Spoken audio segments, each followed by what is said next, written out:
Bravo. Merci, madame la députée. La parole est à monsieur Alain David. Merci, Monsieur le Président.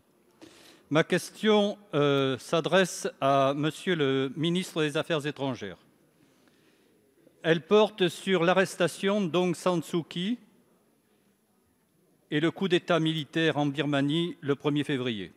J'y associe mes collègues membres du groupe d'amitié France-Birmanie que je préside. L'armée birmane a arrêté lundi Aung San Suu Kyi, la chef du gouvernement civil, ainsi que le président Win Myint, placés aux principaux. L'état d'urgence a été proclamé pour 1 an et des généraux ont été placés à des postes principaux. Le coup d'État intervient après des années de partage du pouvoir entre le gouvernement civil et les militaires, très puissants dans le pays. Ces derniers dénoncent de prétendues fraudes électorales lors des législatives de novembre dernier, remportées massivement par la Ligue nationale pour la démocratie. Ce coup d'État a suscité de nombreuses réactions à travers le monde, notamment de l'Union européenne et du secrétaire général de l'ONU, qui ont condamné fermement ces derniers événements, tandis que le Conseil de sécurité devrait, je l'espère, se réunir dans les prochains jours. Comme vous l'avez justement souligné, Monsieur le ministre, le transfert des pouvoirs législatifs, exécutifs et judiciaires à l'armée constitue une inacceptable remise en cause du processus démocratique engagé depuis une dizaine d'années.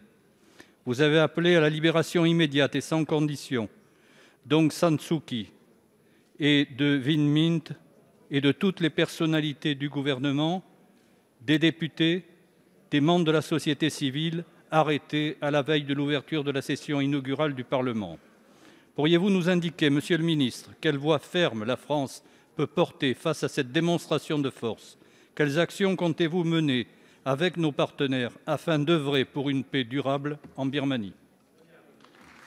Merci, cher collègue. La parole est à monsieur Jean-Yves Le Drian, ministre de l'Europe et des Affaires étrangères. Oui, monsieur le député Alain David, président du groupe d'amitié France-Birmanie, merci de poser cette question et d'alerter fortement à la fois la représentation nationale mais l'opinion publique sur la situation en Birmanie qui est extrêmement grave. Le président de la République, M. Win Myint, a été arrêté, de même que Mme Aung San Suu Kyi. D'autres personnalités aussi. Ce coup d'État est inacceptable. Je l'ai dénoncé moi-même. Vous avez bien voulu me reprendre. Et nous demandons fortement que les résultats des élections qui ont eu lieu le 8 novembre dernier, qui étaient l'aboutissement d'un long processus démocratique, et qui a donné à Mme Aung San Suu Kyi un résultat tout à fait spectaculaire. Il faut que les résultats soient entérinés. Le peuple birman s'est exprimé démocratiquement, il doit être entendu. Alors, en ce moment même, à notre demande, le Conseil de sécurité se réunit à New York avec le soutien des Européens et je pense que le message qui sortira de cette réunion sera un message de grande fermeté. Au niveau européen, nous avons déjà engagé des actions contre les autorités militaires de Birmanie, il y a déjà 2 ans, avec des sanctions fortes à l'égard de certains officiers de l'armée qui avaient organisé des violations des droits de l'homme contre la population des Rohingyas.